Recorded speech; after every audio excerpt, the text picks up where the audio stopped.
আসসালামু আলাইকুম এভরিওয়ান, সবাই কেমন আছেন? আশা করি ভালো আছেন। তো আজকে আমি আপনাদের জন্য নিয়ে এসেছি আমের মোরব্বা আচার রেসিপি। এটা দেখতে খুবই লোভনীয় একটা আচার। আসলে আচারটা দেখে বলতে হয়, ওই কিরে কিরে মধু মধু। তো ফ্রেন্ডস, একটু ফান করে নিলাম। তো প্রথমে আমরা 1 কেজির মতো আম নিয়েছি। এগুলো একটু ভালোভাবে ছিলে নিচ্ছি, যেন সবুজ অংশটা না থাকে। ছিলার পর এগুলোকে আমরা টুকরো করে নিব। প্রথমে আমগুলোকে 2 ভাগে ভাগ করে নিয়েছি।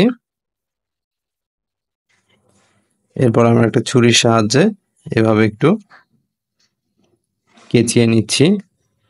এরপর সেগুলোকে 4 ভাগে ভাগ করে নিচ্ছি।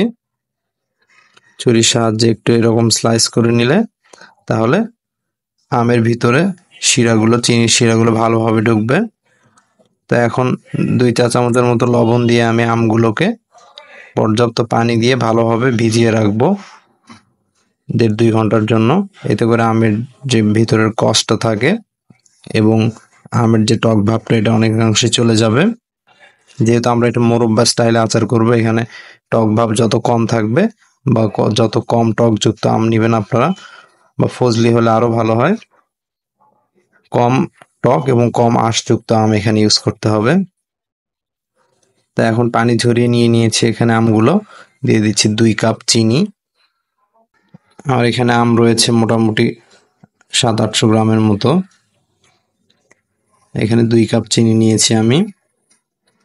চিনিগুলো একটু আমের সাথে মাখিয়ে নিচ্ছি। এরপর দিয়ে দিব 1/3 কাপ ভিনেগার। ভিনেগার দিয়ে ভালোভাবে চিনির সাথে মেখে আমটাকে আমি একটু রেস্টে রেখে দিব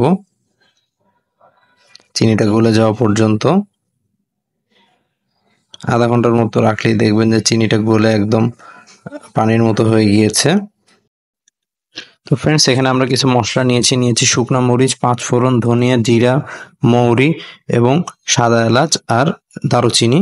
এগুলোকে আমরা ভেজে গুঁড়ো করে নিব এবং সেখান থেকে 1-2 চা চামচ মশলা এখানে একটু ইউজ করব, জাস্ট একটু কালারফুল হওয়ার জন্য। আর এদিকে আমগুলোকে আমরা একটা কড়াইয়ে ঢেলে নিচ্ছি। দেখুন, নিচের চিনিগুলো এখনো গলেনি, কোনো ব্যাপার না, এটা আগুনের তাপ পেলে অটোমেটিকলি গলে যাবে। যতদূর গলেছে তাতেই আমাদের কাজ হয়ে যাবে। তো ফ্রেন্ডস, এখন আমরা চুলার জাল ধরিয়ে দেব।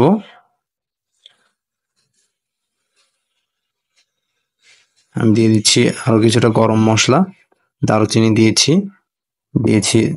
3টের মতো সাদা এলাচ, একটু ফ্লেভারের জন্য, যেহেতু এটা একটা মিষ্টি আচার। তো গরম মশলাটা খুব ভালো যায় মিষ্টির যে কোনো কিছুর সঙ্গে। তো এখন এই পর্যায়ে আমাদের আচারে বলক চলে আসছে। শুধু আমের মোরব্বাটা একটু কেমন জানি মিষ্টির শিরার মতো লাগে, সাদাটে টাইপের, খুব একটা ভালো লাগে না দেখতে। তো দেখুন ফ্রেন্ডস, এখানে আমি 1/2 চা চামচের মতো লবণ দিয়ে দিচ্ছি। লবণটা একটু বুঝে দিতে হবে, যেহেতু আমরা লবণের মধ্যেই আমটাকে ডুবিয়ে রেখেছিলাম। এই যে দেখুন, এ পর্যায়ে আমি 1 চা চামচের মতো হবে যে মশলাটা রেডি করে রেখেছিলাম, সেখান থেকে 1 চা চামচ গুঁড়া মশলা দিয়ে দিলাম। ফ্রেন্ডস, বিশ্বাস করুন, এই আচারটা আসলে অস্থির লেভেলের একটা টেস্ট, অনেকটা আপনার কাশ্মীরি আমের যে আচার যে আছে সেটার মতো, একটু ডিফারেন্ট স্টাইলে।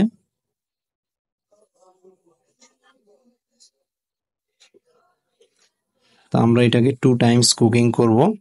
প্রথমে আমরা এটাকে মোটামুটি আমরা সিদ্ধ হওয়া পর্যন্ত জাল করব। তারপর আমরা এটাকে রেস্টে রেখে দেব ওভারনাইট। 1 রাত রেস্টে রাখার পরে ঠিক পরের দিন আবার 5-7 মিনিট জাল করব। তাহলেই দেখবেন আমটা একদম স্বচ্ছ হয়ে গেছে। এই দেখুন ফ্রেন্ডস, এটা পরের দিন সকালবেলা আমগুলো চিনির শিরাগুলোকে মোটামুটি সুইপ করে নিয়েছে, শুষে নিয়েছে এবং আমের কালারটাও চেঞ্জ হয়ে আসছে। এবং আচারের ক্ষেত্রে একটা জিনিস মাথায় রাখবেন, যখন তৈরি করবেন ইনস্ট্যান্ট এটা স্বাদটা আপনি বুঝবেন না বা পাবেন না। যত দিন যাবে তত চিনির শিরার সাথে আমের যে মিশ্রণ বা কেমিস্ট্রি সেটা জমে উঠবে এবং আমের টক ভাবটাও চলে যাবে এবং মশলাগুলো বা চিনির শিরাগুলো আমের মধ্যে প্রবেশ করবে। সেটা যে কোনো আচার হতে পারে। বিশ্বাস না করলে ট্রাই করে দেখেন। মিনিমাম 2 সপ্তাহ পর আপনারা আচারগুলো খাবেন। তো ফ্রেন্ডস, আমি চিনির শিরাটাকে জাল করে আর একটু ঘন করে নিয়েছি। এখন ঠান্ডা হওয়ার পর এখানে পরিবেশন করেছি। তো দেখুন এটা কতটা লোভনীয় হয়েছে। আমি আবার এটা রিপিট করছি, ওই কিরে কিরে মধু মধু। ফ্রেন্ডস, আমি আপনাদেরকে খাওয়াতে পারছি না, যদি সাধ্য থাকতো অবশ্যই খাওয়াতাম। তো বাসায় একটু কষ্ট করে এটা ট্রাই করবেন এবং কেমন হলো কমেন্ট বক্সে অবশ্যই জানাবেন। আর দেখুন এটার কালারটা কতটা ক্রিস্টাল হয়েছে এবং সামান্য কিছুটা মশলা দেওয়ার ফলে দেখুন আচারটা দেখতে কতটা সুন্দর ইয়াম্মি লাগছে, গুড লুকিং হয়েছে। তো ফ্রেন্ডস, আজ এই পর্যন্তই। ভালো থাকবেন। কথা হবে অন্য কোনো দিন অন্য কোনো ভিডিওতে। আর আমাদের ভিডিওটা ভালো লেগে থাকলে অবশ্যই লাইক, কমেন্ট এবং সাবস্ক্রাইব করে দিবেন। পাশে থাকা বেল বাটনটি প্রেস করে দিবেন। আসসালামু আলাইকুম।